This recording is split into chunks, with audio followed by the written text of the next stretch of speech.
आपकी जिंदगी का सबसे बेहतरीन दिन कौन सा हो सकता है? सबसे बेहतरीन दिन वह होगा जब आप उस अल्लाह की तरफ लौटेंगे जिसने आपको पैदा किया। एक सच्चे मोमिन के लिए मौत एक नेमत है, क्योंकि वही वो दिन होगा जब ना कोई जुल्म रहेगा ना कोई परेशानी। जिस पर वह ईमान रखता था वही हकीकत बनकर उसके सामने आ जाएगी और वो उसका फायदा अपनी आंखों से देखेगा। अल्लाह सुब्हानहू व ताला हमें उस दिन का फायदा अता फरमाए, आमीन।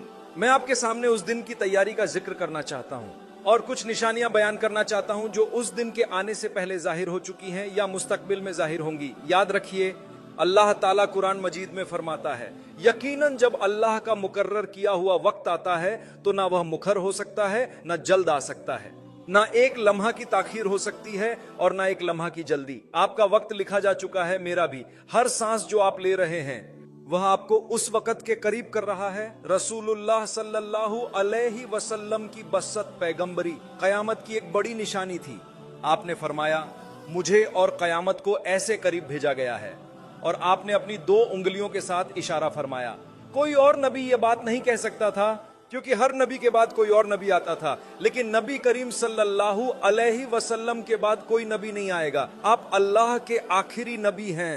कयामत की पहली निशानी खुद नबी करीम सल्लल्लाहु अलैहि वसल्लम की तशरीफ आवरी थी, क्योंकि आपके बाद कोई नबी नहीं आएगा। अगर कयामत के दिन आपको अमन नसीब हो गया तो समझ लीजिए आपको हमेशा के लिए सुकून मिल गया, लेकिन अगर उस दिन अमन न मिला तो वह दिन बहुत बड़ी हसरत का दिन होगा। अल्लाह ताला से दुआ है कि वह हमें उन लोगों में शामिल ना करे जो उस दिन पछताएं। अभी वक्त है, अभी भी तैयारी मुमकिन है। एक मशहूर हदीस है जिसे हदीस जिब्रील कहा जाता है। इसमें एक शख्स जो असल में हजरत जिब्रील अलैहिस्सलाम थे, बहुत सफेद लिबास और सियाह बालों के साथ रसूलुल्लाह सल्लल्लाहु अलैहि वसल्लम के पास आए। बेहद अदब से बैठे और आप सल्लल्लाहु अलैहि वसल्लम से दीन के अहम सवालात पूछे, यहां तक कि कयामत और उसकी निशानियां भी। जब उन्होंने पूछा कि कयामत कब आएगी, तो नबी सल्लल्लाहु अलैहि वसल्लम ने फरमाया, जिससे पूछा जा रहा है वह भी उतना ही जानता है जितना पूछने वाला। यानी कयामत का वक्त सिर्फ अल्लाह ताला ही जानता है। फिर जब निशानियां पूछी गईं तो जवाब दिया गया, हम सब जानते हैं कि कयामत की बहुत सी निशानियां हैं। चंद निशानियों का जिक्र करते हैं, जिना आम हो जाएगा। क्या आज ऐसा नहीं हो चुका? क्या जिना में इजाफा नहीं हुआ? यह भी एक निशानी है जो नबी करीम सल्लल्लाहु अलैहि वसल्लम ने पहले ही बयान फरमा दी थी। बुराइयां आम हो जाएंगी और लोग एक दूसरे से मुकाबला करने लगेंगे। किस चीज में? मसाजिद में। ये हमारी मस्जिद है, वह उनकी मस्जिद है, ये उनकी मस्जिद से बेहतर है। ये सब कुछ आज हो रहा है। हम सब मुसलमान हैं, हम एक उम्मत हैं। हमें ये नहीं कहना चाहिए मेरी मस्जिद या आपकी मस्जिद। ये अल्लाह का घर है, अल्लाह ताला की मस्जिद है। यहां तक कि जिसने इस मस्जिद की तामीर में हिस्सा लिया हो वह भी ये नहीं कह सकता कि ये उसकी मस्जिद है। अगर वह ऐसा कहे तो वह गलत सिमत में जा रहा है। अल्लाह हमें हिदायत दे। अगर हम अपने दीन में भी मादा परस्त हो गए तो हम कयामत की निशानियों में से एक निशानी बन जाएंगे।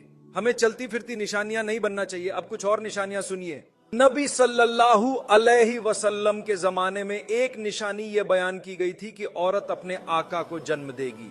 सहाबा किराम इसका मतलब समझने की कोशिश करते, लेकिन सबको फौरन समझ ना आती, क्योंकि वह जमाना मुख्तलिफ था। आज हम ये निशानी वाजह तौर पर देख रहे हैं, औरत अपने मालिक को जन्म देगी। कुछ लोग कहते हैं कि आज के बच्चे अपनी माओं पर हुकूमत करते हैं, जो एक मुमकिन मतलब है।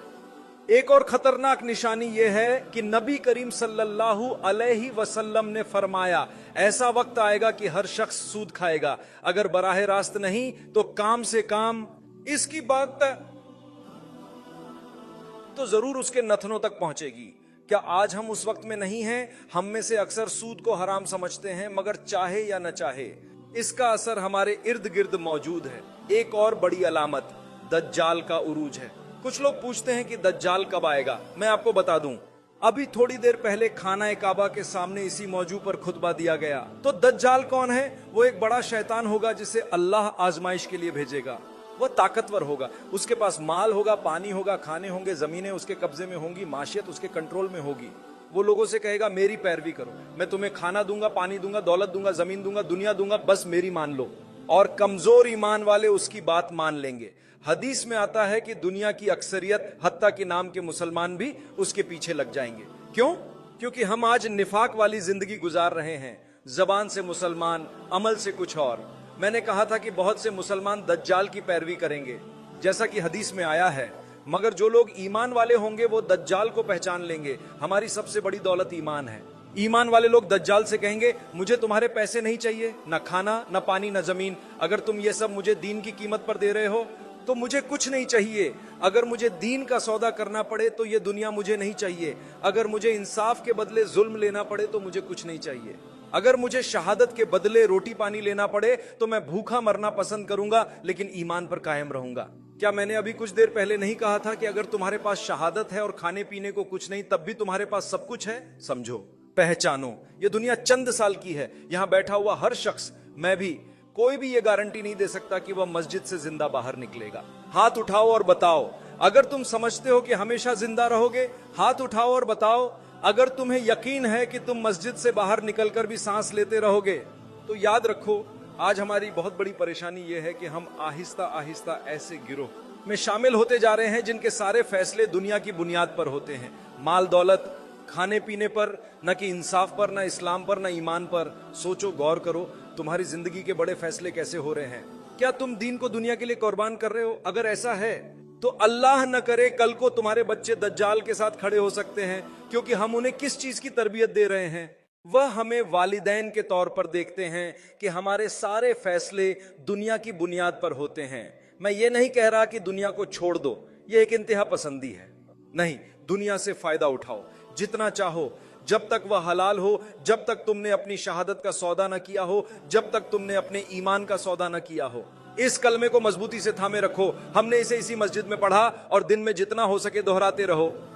नबी करीम सल्लल्लाहु अलैहि वसल्लम पर दुरूद भेजो, वह तुम्हारे और मेरे मुंतजिर होंगे कयामत के दिन। और खुशखबरी है तुम्हें, जिन चेहरों को हम आज यहाँ देख रहे हैं, हम उन्हें कयामत के दिन दोबारा देखेंगे और नबी करीम सल्लल्लाहु अलैहि वसल्लम से मुलाकात होगी। इसमें जरा बराबर शक न करो। क्या अब्बू बकर सिद्दीक रजी अल्लाहु अन्हु सहाबी न थे? हम सहाबा में शामिल नहीं हुए, लेकिन अभी भी देर नहीं हुई। इंशाअल्लाह हम रसूलुल्लाह सल्लल्लाहु अलैहि वसल्लम के साथ होंगे, हम हजरत अबू बकर के साथ होंगे। इसमें शक मत करो। अगर शक है तो तुम्हारा ईमान कमजोर है। कोई कह सकता है कि दज्जाल तो 10, 20 या 30 नस्लों के बाद आएगा, हमें क्या। लेकिन तैयारी आज से शुरू करो। कैसे? अपने बच्चों की तरबियत करो। क्या तुमने कुरान की पहली पारा पढ़ी है? अल्लाह ताला फरमाता है, क्या तुम मौजूद थे जब हजरत याकूब की मौत का वक्त आया? उन्होंने अपने बेटों को जमा किया और उनसे सवाल किया कि मेरे बाद तुम किसकी इबादत करोगे? हम में से कितने वालिदैन ने कभी अपने बच्चों को बिठाकर यह नहीं कहा कि मेरे प्यारे बच्चों, मैं एक मोमिन हूं, मैं एक ईमान वाला हूं, हो सकता है मैं कल मर जाऊं। तुम किस चीज को थामोगे? तुम किस बात पर कायम रहोगे? क्या तुम इस कलमे और शहादत को मजबूती से थामोगे या इसे छोड़ दोगे? क्या तुम रसूलुल्लाह सल्लल्लाहु अलैहि वसल्लम की उम्मत में शामिल रहोगे या भटक जाओगे? खुदा का वास्ता, इस दीन को मजबूती से थाम लो और गुमराह मत हो। अगर तुमसे कोई 1-2 गलतियां हो गई हैं तो वापस पलट आओ अल्लाह की तरफ। नाउम्मीद मत हो, अल्लाह बहुत मेहरबान है, वह हमारी तरफ पलटने का इंतजार कर रहा है। हम तौबा करते हैं क्योंकि हम कमजोर इंसान हैं और इंसान होने के नाते तौबा करना ही चाहिए, लेकिन अल्लाह की रहमत से नाउम्मीद मत होना। हम में से कितने लोग हैं जिन्होंने अपने बच्चों को बुलाया और ये बातें की, आओ आज ही कर लें, देर नहीं हुई। अपने बच्चों को पुकारो, यह इबादत का अजीम मौका है। अल्लाह का वास्ता देकर उनसे यह सवाल करो और उन्हें सिखाओ कि जवाब क्या होना चाहिए। उनसे कहो, बेटा दीन को थामे रखना। अगर तुमसे कहीं गलती हो गई, अगर कहीं गुनाह हो गया, तो वापस आओ अल्लाह की तरफ। अभी भी वक्त है, देर नहीं हुई। उन्हें यह बातें सिखाओ और फिर उनसे कहो कि यह बातें अपने बच्चों को भी सिखाएं और उनके बच्चे भी अपने बच्चों को, और यह सिलसिला चलता रहे, ताकि 50 नस्लें गुजरने के बाद जब गुमराही का तूफान आए तो मैं और आप अपनी आने वाली नस्लों को पहले ही खबरदार कर चुके हों कि जब जिंदगी के बड़े फैसले करने हों तो दीन की बुनियाद पर करो, दुनिया की बुनियाद पर नहीं।